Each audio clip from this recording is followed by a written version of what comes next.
Você não está mais. Boa noite, pessoal. O microfone ali agora. Olá. Todo mundo me ouvindo bem? Isso, eu mandei para vocês Rodrigo, aí onde você está tendo bastante interferência de barulho no fundo. Sim, e agora melhorou? Vamos sentir, mas acho que já melhorou, sim. Legal. Então, gente, boa tarde, noite, né? Boa tarde. Hoje eu vou ficar nesse papel um pouco de mediadora, né, desse encontro. A gente convidou o Rodrigo Moreira, que eu já apresentei ele muito brevemente ali no nosso grupo do WhatsApp. A ideia do encontro de hoje é a gente trabalhar um pouco, assim, como ampliar a nossa visão, né, em relação ao alimento, o processo produtivo dele e as implicações que isso tem nos processos de saúde e doença, tanto em relação a doenças crônicas, quanto especificamente a obesidade, né? E a gente convidou então o Rodrigo, que é uma pessoa que a gente gosta muito, é um especialista nessa área, né? De segurança alimentar e nutricional, de soberania alimentar, que ele vai explicar um pouco melhor esses conceitos também para vocês. É uma pessoa que eu conheço aí há uns 3 anos. A gente se conheceu quando eu fui voluntariar numa ONG, que ele era diretor, presidente. A gente tem uma trajetória aí de uns 3 anos e acho que ele pode se apresentar um pouco também, né? Como ele se sentir mais à vontade de fazer. E só para lembrar, né, eu circulei também no grupo aquele vídeo, né, um vídeo de 25 minutos, que vai introduzir um pouco a fala do Rodrigo. Né? Então, se o Rodrigo quiser a palavra agora, ele disse que não vai trazer nada visual em termos de apresentação de slide. Então, fica à vontade, Rodrigo, está com você. Bom, obrigado, Thalita, valeu. Carla está por aí também, né? Eu agradeço o convite. Vocês conseguem me ouvir bem? Eu consigo. Consegue? Uhum. Tá bom. Então, eu sou aqui, faço parte do Intersan, além de ser fundador do Giramundo, que é uma ONG que trabalha com agroecologia há 20 anos aqui na região de Botucatu. Eu faço parte agora também do Intersan, faço uma pesquisa de pós-doutorado, junto com a professora Maria Rita, sobre políticas públicas de transição agroecológica, que é algo que a gente vai falar rapidamente hoje sobre isso também. Tenho realizado diversos trabalhos de pesquisa, ensino e extensão na área de agroecologia e agricultura familiar, com ênfase nos sistemas alimentares saudáveis e sustentáveis. Inicialmente... Posso te interromper inicialmente, Rodrigo? Queria, claro. É isso, pedir para você colocar sua câmera. A gente quer te ver falando. Ai, mas eu estou tão desarrumado. Peraí. Eu também, mas estamos todos segunda-feira, final do expediente. Como é que eu... Ali em cima na tela, Rô, se você colocar ali no seu... Pelo menos no meu computador é assim. No canto esquerdo da tela, lá em cima, tem um foninho de ouvido. Do lado tem tipo um CDzinho, assim.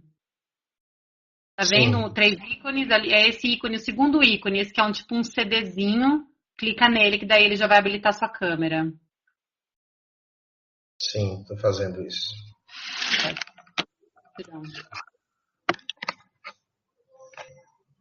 É isso? Mudar aqui a posição para tirar essa claridade do fundo.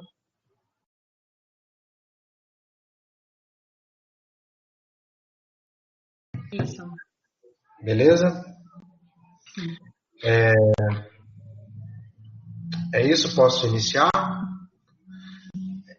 Eu queria também saber um pouquinho dos que estão aqui me ouvindo. Eu estou vendo aqui o Alex, o Radilan, de Rio Preto, a Loiane, de Rio Preto também, Maiara e Nayara. São as pessoas que eu não conheço aqui, né? E vocês trabalham na área de saúde em relação especificamente à obesidade ou no geral saúde? Assim, a partir dos trabalhos da saúde da família, no SUS?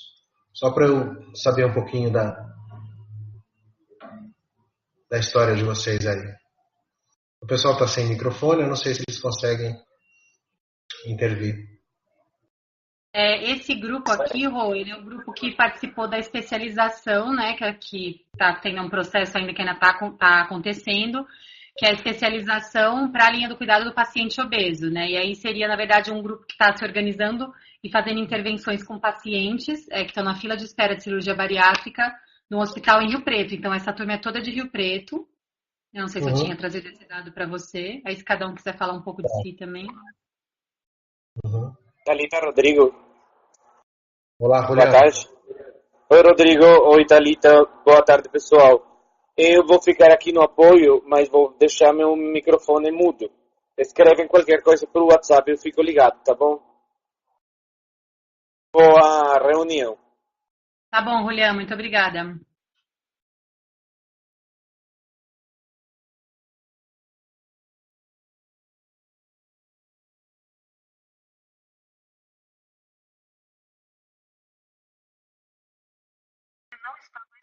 Rodrigo tá aqui ainda? Acho que ele caiu. Caiu a imagem, pelo menos. Imagem, eu tô vendo ele aqui na listinha ainda de presença, só não tô vendo a imagem e a fala dele. Rodrigo, tá escutando a gente? Vai voltar.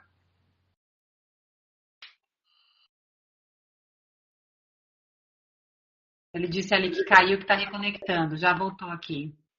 Beleza. Rodrigo, esse grupo de pessoas que você está vendo nessa lista, todos participam do projeto de doutorado da Maiara, que gerou esse curso. E o projeto da Maiara... caiu de novo. Oi. Oi. Vocês estão acostumados a usar a câmera de vídeo? Oi? A câmera de vídeo não dificulta um pouco essa transmissão, não? Pode ficar pesado, sim. A minha caiu aqui 3 vezes seguidas, vamos ver se vai. Se não sustentar, deixa só a Thalita, então, com a câmera, que ela vai mediando. Tá bom? Vamos tentar mais um pouquinho, se ele cair eu desligo a câmera. Tá bom. Então, acho que pode seguir só dando um contexto para você do curso, que ele partiu do curso do projeto de doutorado da Maiara, que se ela quisesse colocar para situar um pouquinho melhor, senão seguimos com o Rodrigo.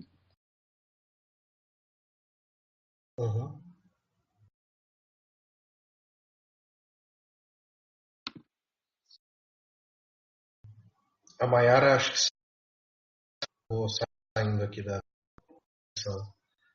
Temos a Nayara, Loiane e Radilan.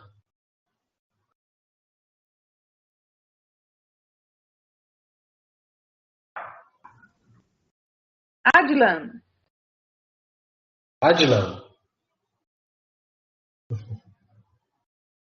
Acho que eles estão só ouvindo, Radilan e Nayara, né? Estão nos ouvindo? Radilan, oi, gente. A Loiane, ela saiu. A Maiara, eu acho. A Maiara saiu, e aí que geralmente a gente opera mais nessa dinâmica mesmo. As pessoas vão comunicando pelo chat. Muitas delas têm dificuldade de ter acesso, às vezes, a um contexto onde dá para usar o microfone. Então, Acho que é uma coisa que a gente pode ir falando e aí vai lendo as respostas ali pelo chat. Uhum. Ok.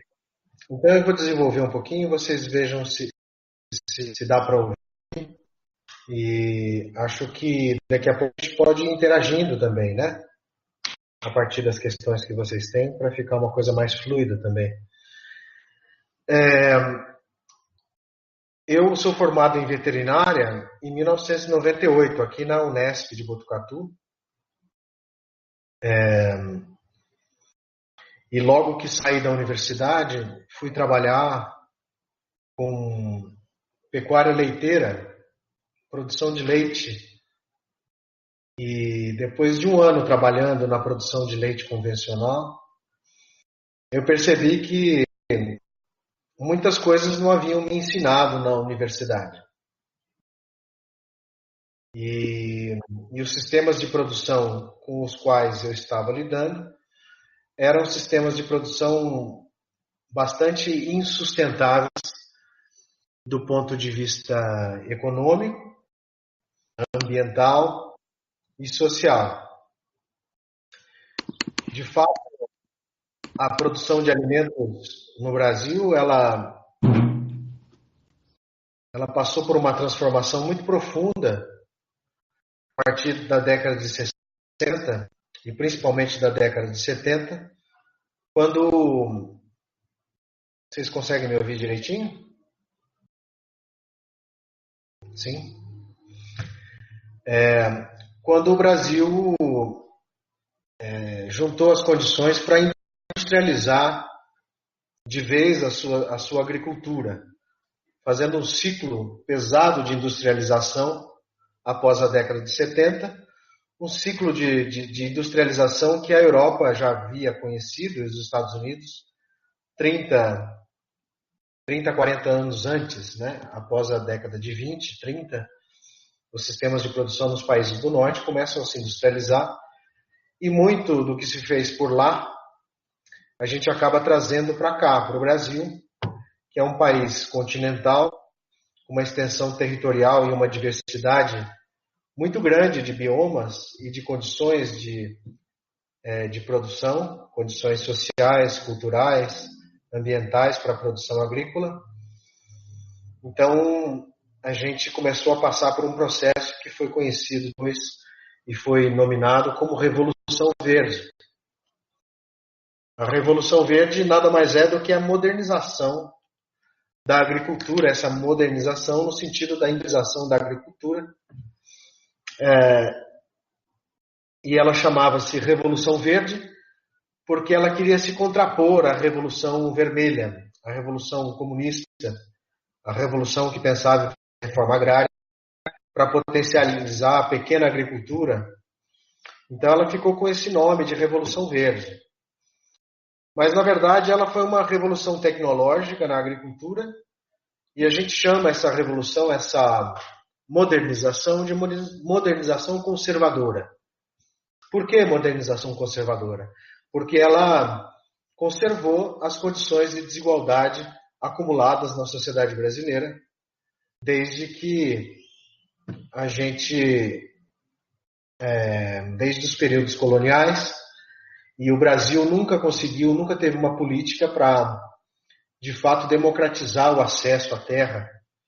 Então, por mais que a alimentação do brasileiro tenha sido produzida, na sua maioria, pelos pequenos agricultores que comercializam nos mercados locais, essa modernização ela não estava muito interessada nessa diversidade social, nessa inclusão social dos pequenos agricultores.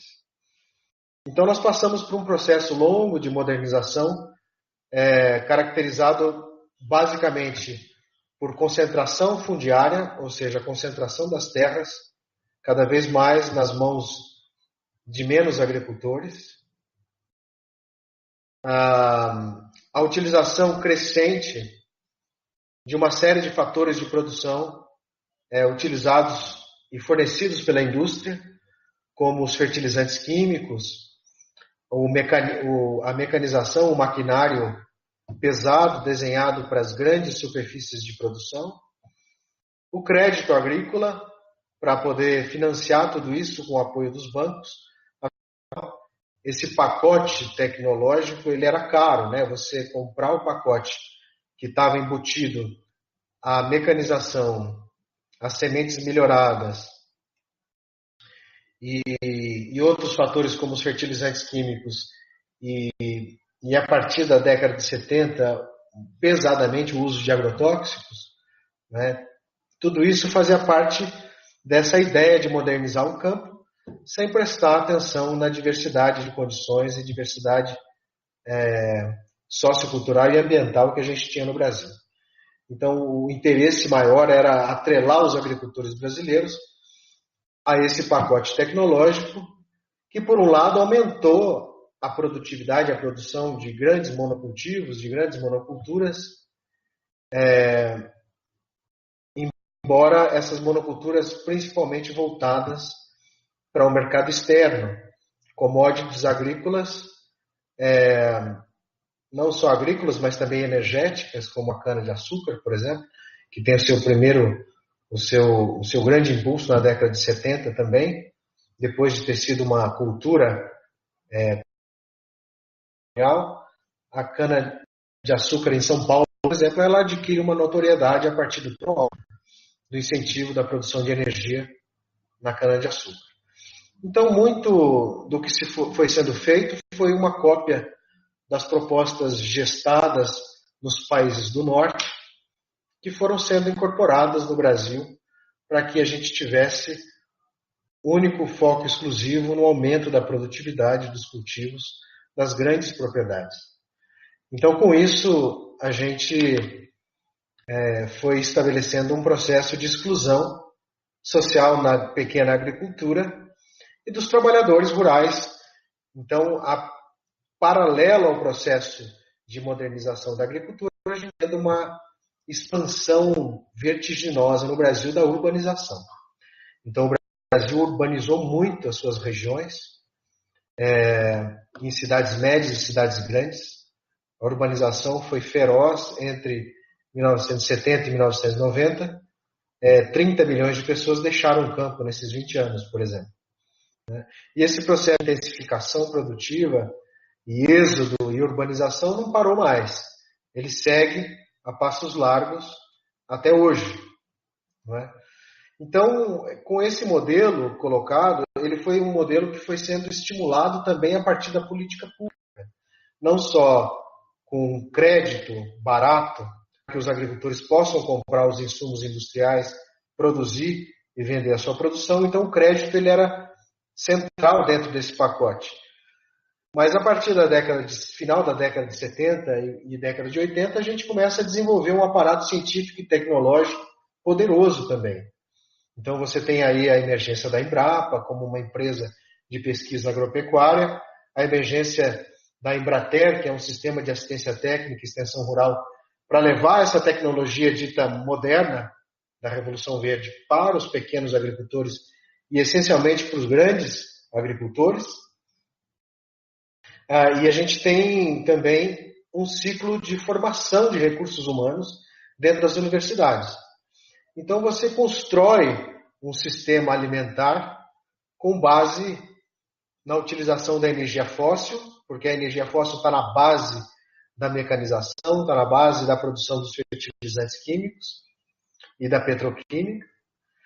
Então, a partir da energia fóssil e de bastante subsídio indireto do Estado, e direto, muitas vezes, como, por exemplo, o perdão da dívida dos agricultores de quando em quando, o Brasil nunca teve a coragem que a União Europeia e os Estados Unidos têm de subsidiar diretamente no bolso do agricultor aquela agricultura. Então, os nossos subsídios foram sendo indiretos, né? Então, tudo isso fez com que a gente chegasse hoje, no século XXI, com um complexo agroindustrial poderoso, com base numa ciência própria, mas uma ciência que está baseada num paradigma que foi a base para a produção desse conhecimento nos países do norte. com a ideia de homogeneizar o campo, né? Porque quanto mais homogêneo os sistemas de produção, mais facilita a escala de produção e mais facilita a indústria de insumos para padronizar os fatores de produção e poder, com isso, homogeneizar também a oferta de alimentos para o mercado externo, mas também para o mercado interno, que aumentou bastante. Então, a gente chegou no momento em que, no final dos anos 2000, 2010, por aí, a gente já estava com esse complexo industrial já com essa cara que nós temos hoje, 2018, mas a gente viu também uma nova estratégia que era o controle por parte das transnacionais também das sementes dos agroquímicos e a partir do controle da semente a engenharia genética dos transgênicos. Então, o transgênico ele veio como um ingrediente a mais que atrela uma semente que é de propriedade da indústria, porque ela injeta nesses alimentos o gene que lhe interessa para ela, no caso é para resistir à aplicação constante de herbicidas e fungicidas, etc., herbicidas. Então o transgênico agrícola hoje ele entrou forte, no caso do milho, no caso da soja, que são culturas de grande interesse do mercado internacional e de grande interesse para a indústria monopolizar essas sementes. Então, ao ponto de que 5 anos praticamente depois da liberação da primeira variedade de milho transgênico, 98% hoje, já 10 anos depois, talvez 90%, 95% do milho no mercado ele é transgênico.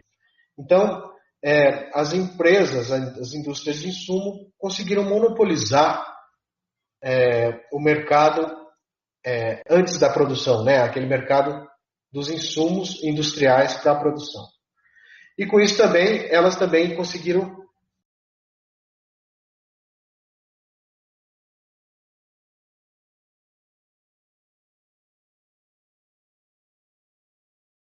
Não está mais.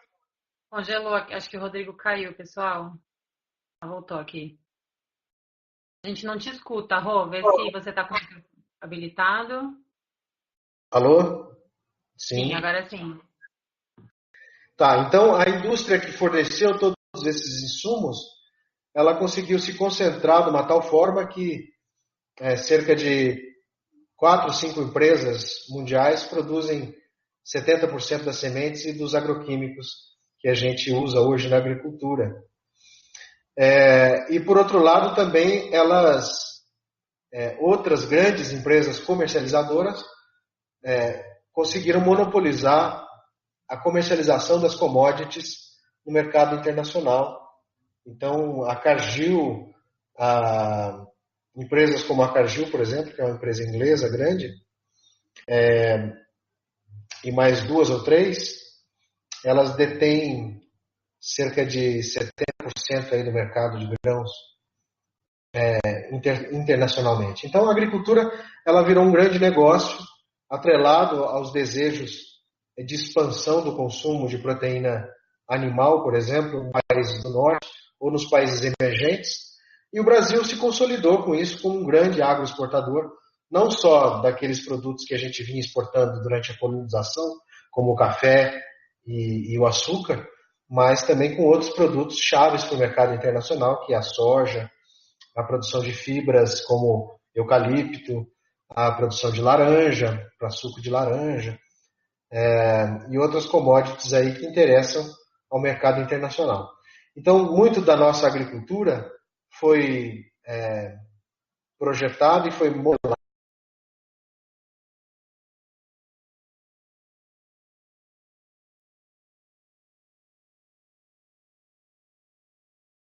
Talvez fosse o caso a gente tirar o vídeo mesmo, Rô. Não sei. Tá tudo bem aí? Tá todo mundo? Beleza. A gente não escuta você agora. Consegue me ouvir agora? Leva um tempo, né, para quando você cai, para você voltar. Leva um tempo para voltar. Sim? Sim. Estão me ouvindo? Sim. Bom, só para encurtar um pouco a história, hoje a gente tem atualmente um sistema alimentar dependente da energia fóssil e que produz uma série de impactos na sociedade e na natureza. Toda essa modernização ela não viria sem um custo, sem um preço. E esse custo não está na planilha das empresas, por enquanto. O custo ele fica aqui para nós, não é? Quem depende da água que a gente bebe, dos alimentos que restam aqui para nós consumirmos. O Brasil vai ficando com as consequências desse modelo produtivo, que são várias, né? Então, além da diminuição vertiginosa da biodiversidade, do avanço desse complexo agroindustrial sobre os biomas brasileiros, notadamente na década de 70, 80 e 90, o Cerrado, e agora na década de 2000, a região do Mato Piba, que é uma região grande, norte do Brasil, que pega uma grande região da Bahia, Piauí, Maranhão e Tocantins.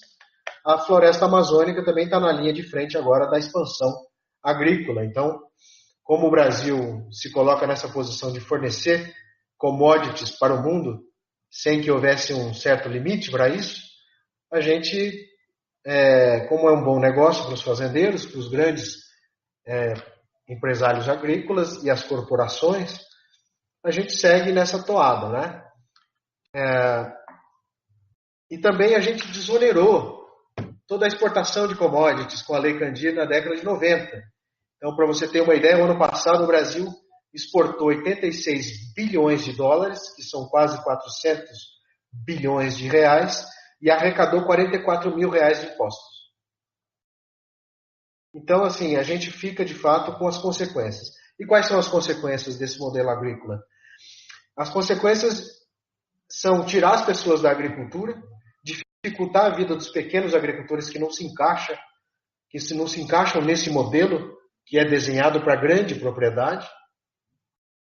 A gente tem o avanço sobre a biodiversidade e os biomas brasileiros, e a gente tem uma contaminação sistemática dos recursos naturais que estão envolvidos, nós como um recurso humano e natural que também está envolvido, principalmente a partir do fertilizante químico e dos agroquímicos que são utilizados em larga escala, porque os sistemas de produção da Revolução Verde são sistemas químico-dependentes.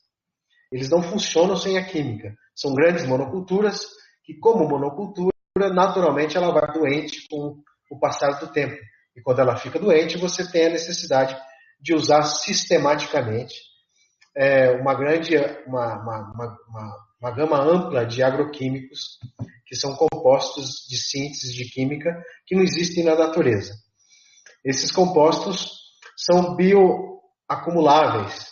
Então, eles vão se acumulando na cadeia trófica e vão se acumulando nos tecidos das pessoas e dos animais, tanto selvagens quanto animais domésticos. Então, um dos grandes alarmes hoje é o nível alto de contaminação dos alimentos que estão disponíveis para o brasileiro consumir. Então, nós temos um programa interessante da Anvisa, que foi estabelecido em 2003, que é o PAR, que é o Programa de Análise de Resíduos nos Alimentos, e ano a ano vem se divulgando o quadro de contaminação dos alimentos acima do nível permitido na legislação. Se há um nível permitido dessas moléculas na legislação, já é um erro, na verdade, porque essas moléculas se bioacumulam na cadeia trófica, se bioacumulam nos organismos, principalmente, no nosso caso, no tecido adiposo. Então, você tem aí um quadro de contaminação sistemática dos sistemas de produção e, obviamente, que isso vai parar nos alimentos que a população consome. Com a urbanização também elevou-se muito o panorama de consumo de produtos ultra-industrializados, que tem uma série de outros aditivos, para além daqueles que vêm a partir do campo, que estão dentro dos alimentos, que fazem parte da composição dos alimentos. Então, nessas análises que a Anvisa vem realizando, não é só a contaminação com níveis acima do permitido, mas é com substâncias químicas que já foram banidas em outros países e que ainda são utilizadas massivamente no Brasil. E também a utilização equivocada de um princípio ativo que é feito para maçã, ele vai ser utilizado no almeirão, ou vice-versa. É um carrapaticida sendo utilizado como inseticida na produção de hortaliças. São usos equivocados dos agroquímicos de uma planta para outra. O não respeito a período de carência desses produtos.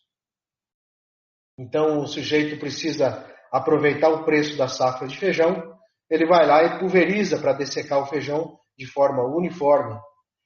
E depois vende esse feijão para o mercado dentro do período de carência.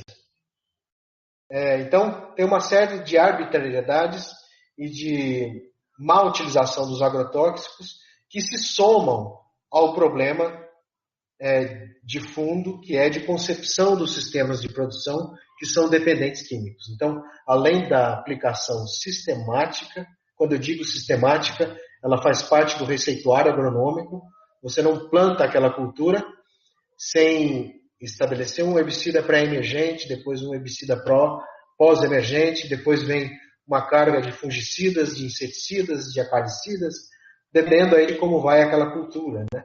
Então, tem culturas que são muito intensivas no uso dos agroquímicos, como tomate, a batata, os pimentões. Esses são os top 10 aí, né? Mas também os grãos levam uma quantidade grande de herbicidas para a sua produção. E hoje, 100% da produção nacional de grãos, que são aqueles que são utilizados para ração animal, eles são dependentes.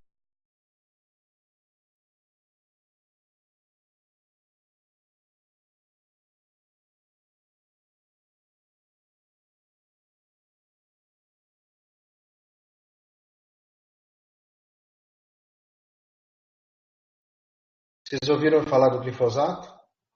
Não foi nessa hora que caiu. Então, além de toda a parafernália dos agroquímicos, muitos deles que são utilizados em todas as culturas, a cultura dos cereais hoje ela é dependente de uma molécula só, chamada glifosato. O glifosato é aquilo que é utilizado como herbicida na lavoura, antes de se plantar e depois de se plantar. E os níveis de glifosato estão subindo bastante, tanto no sangue da população como nos alimentos. E o glifosato tem se descoberto que é uma molécula muito mais perigosa do que a indústria propagandeava no seu início, né? O glifosato está com 40 anos agora, com 30 e pouquinhos anos. E na verdade, estudos recentes mostram que o glifosato, de fato, ele é uma molécula bastante perigosa porque ele tem grande potencial teratogênico, carcinogênico e mutagênico. Foi descoberto que em estudos com mais de 2 anos de exposição ao glifosato em cobaias, o potencial é gravíssimo de carcinogênese e teratogênese, principalmente. Então, com o tempo, a gente vai percebendo que as moléculas que eles falavam que antigamente não eram prejudiciais, na verdade, são moléculas muito perigosas. E a gente está com essas moléculas que fazem parte dos alimentos hoje.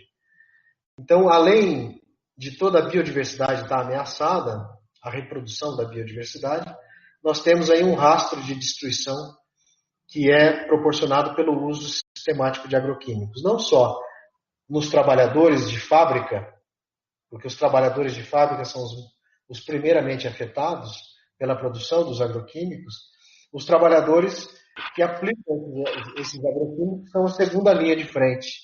E a terceira linha de frente é o consumidor, que está consumindo sistematicamente um alimento contaminado. Então, os níveis de contaminação, por exemplo, de glifosato no sangue dos canadenses, têm sido monitorados. E percebe-se que níveis mais altos de glifosato no sangue coincidem com níveis mais altos de diversas doenças. Não é? A maioria dos agroquímicos desenvolvidos a partir da década de 90, eles são disruptores endócrinos, ou seja, eles rompem cadeias hormonais. E muitas funções dos organismos humanos e animais são mediadas por hormônio.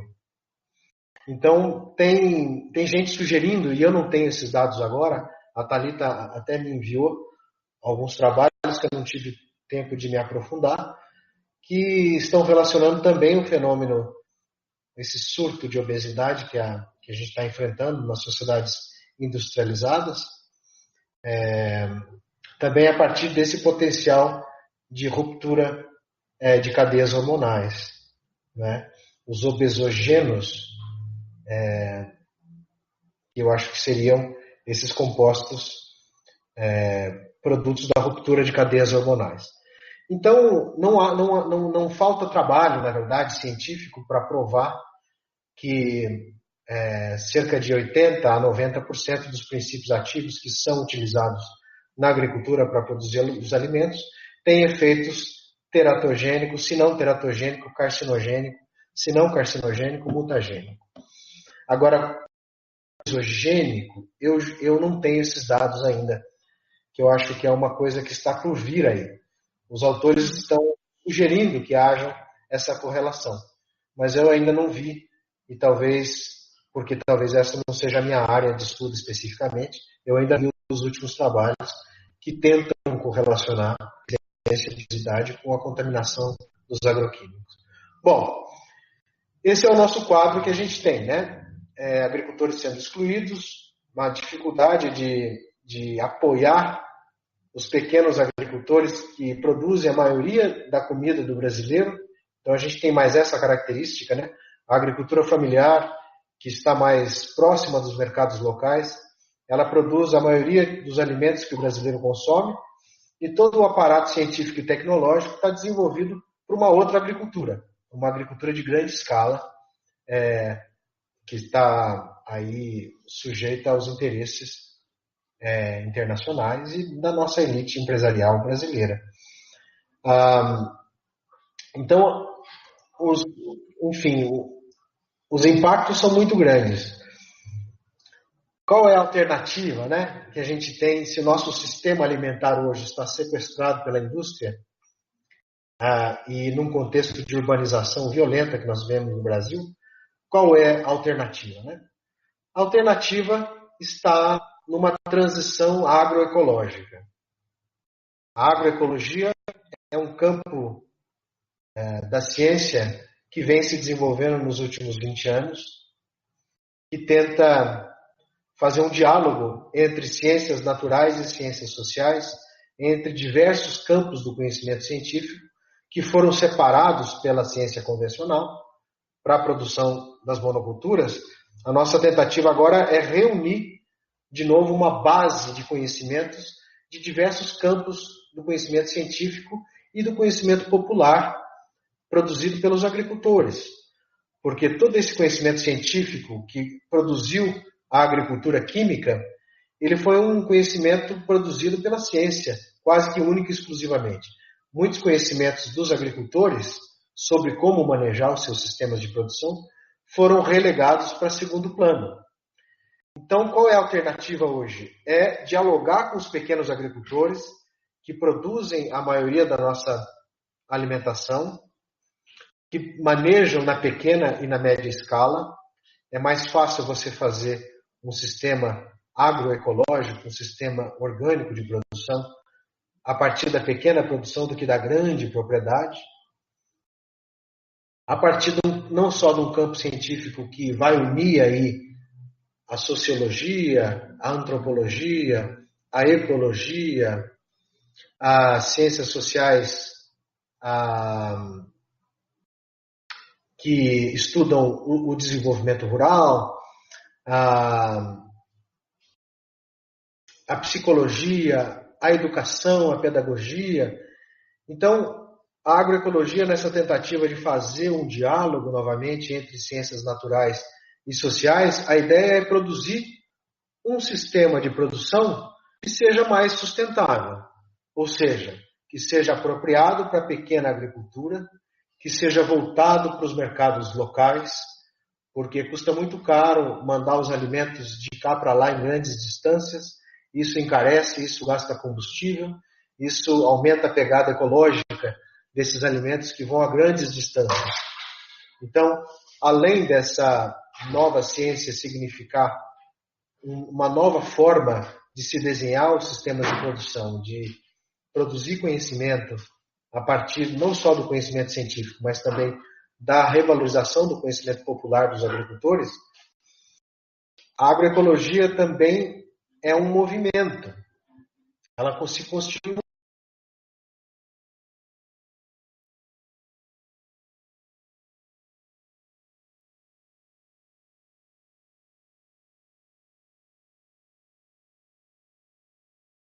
Bom, enquanto o Rodrigo vai voltando, voltou. Eu ia só também ressaltar que a gente tem um encontro dura até aproximadamente 19h15, Rô. Então a gente começou um pouquinho atrasado, não sei como é que o grupo tá em relação a ficar um pouquinho mais para a gente poder. Eu estou falando de novo também, eu acho. Eu vou tentar sintetizar aqui para a gente poder conversar um pouquinho. Então, a agroecologia ela aparece então como uma alternativa, vamos dizer, a esse sistema alimentar industrial urbanizado.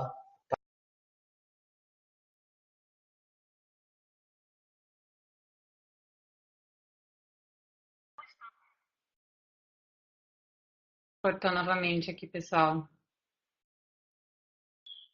Talvez fosse tirar sua câmera, Rô, não sei também, acho que para a gente poder economizar um pouco. Vou desabilitar a câmera para ver se melhora. Tá. Então, a agroecologia acaba nascendo aí como uma proposta alternativa de conhecimento científico interdisciplinar para a produção de um novo sistema de produção mais sustentável do ponto de vista ambiental, social, econômico e cultural também, né? Mas a agroecologia também não é só uma nova ciência, ela é também um conjunto amplo de práticas agrícolas, práticas de agricultura ecológica. Essas práticas foram sendo acumuladas durante todo o processo de domesticação e desenvolvimento das espécies e desenvolvimento da agricultura. Muitos conhecimentos foram sendo gestados e foram sendo construídos. Esses conhecimentos, por muito tempo, foram relegados à marginalidade, mas agora eles dão base para esse novo tipo de agricultura que a gente quer, que é uma agricultura mais sustentável, mais ecológica, mais adaptada aos biomas e às características culturais das regiões, e também produtiva, né? Porque uma agricultura ecológica ela também tem que ser produtiva. Não dá para ter uma agricultura que não seja. E, por outro lado, também a agroecologia representa um movimento para a gente, um movimento científico, mas também um movimento popular de transformação do nosso sistema alimentar. O que a gente pode fazer, né? É construir sistemas alimentares locais, saudáveis, territorializados. Quando eu digo territorializados, que eles tenham como base a cultura do local, os agricultores familiares, pequenos agricultores, que desenvolvem sistemas de produção mais biodiversos, produtos voltados para o mercado local. Então, se o sujeito está dentro da matrix, ou seja, se ele está consumindo produtos desse sistema alimentar agroindustrial, ele naturalmente vai ter que consumir esses produtos de uma outra forma. Ele vai ter que buscar uma horta comunitária, ele vai ter que buscar um agricultor ou uma associação que comercializa produtos ecológicos. Se ele for querer comprar o seu produto orgânico nos supermercados, ele vai pagar muito caro, né? Porque ainda nós não temos uma escala muito grande de produção desses produtos ecológicos, orgânicos. Os atravessadores, os supermercados se aproveitam de que todo mundo quer um produto livre de agrotóxico e jogam as suas margens lá para cima. Então, você tem que realmente redesenhar o seu hábito de consumo se você quiser parar de comer alimento que está contaminado, não é? Pelos agroquímicos. Então, trata-se também da construção de circuitos curtos de comercialização, de diminuição da distância entre a produção e o consumo de alimentos, a aproximação entre consumidores e produtores. A mudança dos hábitos de consumo de produtos industrializados para produtos frescos, de base ecológica que são produtos muito mais nutritivos e que carregam aí um valor nutricional, não só nutricional, mas um valor social e cultural muito maior, não é? Então, eu acho que para o paciente obeso, ele precisa se ligar de que o alimento que ele consome, tanto o ultra-industrializado quanto os alimentos in natura, são alimentos que têm problemas desde a sua produção, né? E que ele tem que se engajar, de fato, numa proposta de consumo local, num grupo de consumo, junto a uma cooperativa, uma feira de produtos orgânicos, um programa de cestas orgânicas, enfim. Tem uma série de possibilidades que vocês viram, por exemplo, a partir do vídeo, né? A Vila Yamagishi é um exemplo de produção e comercialização direta através de feiras ou sacolas ou cestas entregues diretamente aos domicílios. Então, acho que a gente pode abrir agora, eu falei demais, desculpem a verborragia aí, mas o resumo da ópera acho que é esse, né? Não está tudo bem com o nosso alimento, a gente precisa fazer um câmbio, uma mudança muito maior do que apenas um produto orgânico no supermercado. Certo? Então eu fico à disposição aqui. Estou dizendo aqui que a Loiane está dizendo que estou achando muito interessante, mas vou precisar sair. Peço desculpas. Muito obrigado, Rodrigo. De nada, Loiane. A gente se vê na próxima. A Loiane, ela sempre tem uma atividade que ela precisa sair num horário específico. Então, eu vou resgatar um pouco uma pergunta que a Carla fez ali atrás, do grupo, né? Vou jogar essa pergunta para o grupo novamente. Se vocês acham interessante levar esse debate para as intervenções, né, para os grupos que vocês têm trabalhado no hospital. Eu queria até perguntar, adicionar um ponto a essa pergunta, se esse tema já surgiu, né, em algum momento do contato que vocês têm com os pacientes, se por acaso esse tema do veneno, do agrotóxico já surgiu em conversas. Eu tive que me distrair um pouco aqui, Thalita. Desculpa, você poderia repetir a pergunta? Estou jogando para o grupo, né? O grupo, né? Tá. Eu estou jogando para o grupo uma pergunta que a Carla fez, né? Da relevância de trabalhar esse tema, né? Que você está trazendo e expondo para a gente com os pacientes, né? E aí eu queria saber do lado de lá se isso já surgiu, né? Da parte dos pacientes, esse questionamento, né? Essa inquietação em relação a esse processo produtivo, de onde vem o alimento, né? Como ele é produzido, como ele chega na nossa mesa, né? E quais são as implicações que isso tem para a saúde. Então, eu queria ouvir um pouco o grupo em relação a isso. Daí a Nayara está colocando aqui que o tema ainda não surgiu. Conversamos um pouco sobre alimentos industrializados, rótulos de alimentos, mas sobre orgânicos, agrotóxicos especificamente não. Esse tema não surgiu sozinho, mas foi citado em um tema sobre escolhas, a Ludmila colocou.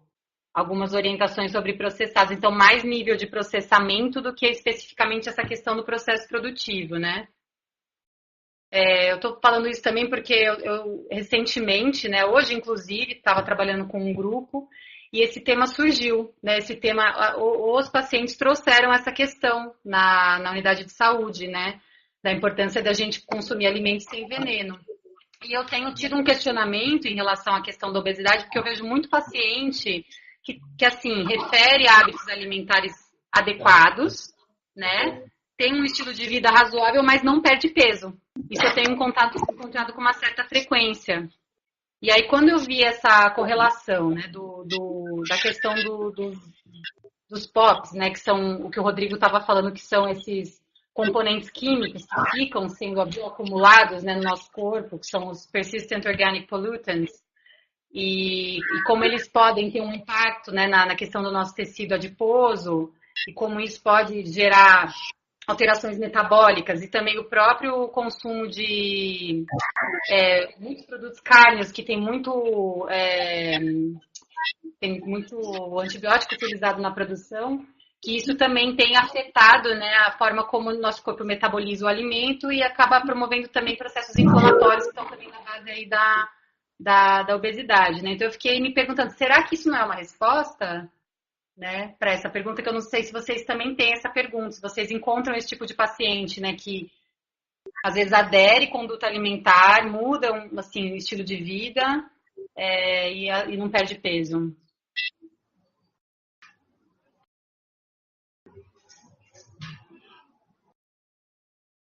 Uhum.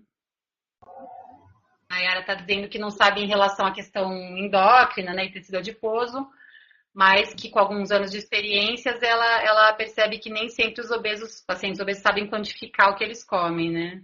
Então, uma questão da própria autopercepção, né? Às vezes acha que está comendo pouco, mas não está. Posso falar? Claro. Eu acho que independente da gente encontrar relações diretas, né? Porque a gente tem muito essa necessidade da causa e efeito, né? Desse raciocínio linear. Eu acho que o mais importante não é se certificar ou ter provas dessa relação com a obesidade em determinados pacientes, mas num coletivo, né? Como um processo que vem atingindo um coletivo, né? Então, se as coisas se relacionam em estudos mostram essa possibilidade, eu não preciso ficar procurando saber se aquele paciente ele está atingindo ou por uma falta de percepção do que come ou pela questão do preceito do agroquímico. Ele possivelmente tem as duas coisas, né? O que eu acho mais importante de tudo é a gente conseguir fazer esse diálogo que a gente está fazendo aqui e trazer não como uma culpabilidade do indivíduo que precisa buscar alternativas de consumo orgânico sozinho, né? Porque isso fica bem pesado. Mas achar o que o Rodrigo disse, olha, isso é um movimento. Será que você conhece alguma ponte para entrar nesse movimento? Mais do que mudar seu padrão de consumo, achar uma alternativa, uma possibilidade nova de relação com o sistema alimentar, né? Porque a sensação que eu tenho é que se a gente ficar descrevendo só os resultados negativos desse processo, a gente corre o risco de culpabilizar e individualizar as ações. Não sei o que vocês Sim, pensam. acho que sim. Interessante esse teu ponto de vista, Carla, porque a gente fala que a agroecologia é também não só a ciência das interações positivas, mas também são formas de ação social coletiva para o enfrentamento dessas questões que estão envolvidas no sistema alimentar. Nós estamos hoje numa época do cheap food policy, né, que é a política do preço barato. Então nós temos uma grande disponibilidade de alimentos para a população nos supermercados, não só o alimentos in natura, mas uma grande variedade de alimentos ultra-industrializados, superprocessados. Então a mudança, eu acho, no hábito de consumo de uma pessoa obesa, ela vai muito além realmente de parar de comer ultraprocessado para comer alimento in natura, né? Ela precisa realmente se engajar num movimento de consumo local, onde, inclusive, a disponibilidade de uma variedade artificial de alimentos não é tão grande, né? Você passa a consumir alimentos da época, você passa a se relacionar com pequenos agricultores, com associações. Isso vai também criando um valor cultural e social também nessa mudança de hábito, não é? Acho que a gente tem que ir a fundo nessa proposta com o obeso. Não é apenas a adequação, a mudança do hábito de consumo de uma coisa para outra, mas realmente que tipo de alimento e onde ele está indo conseguir esse alimento.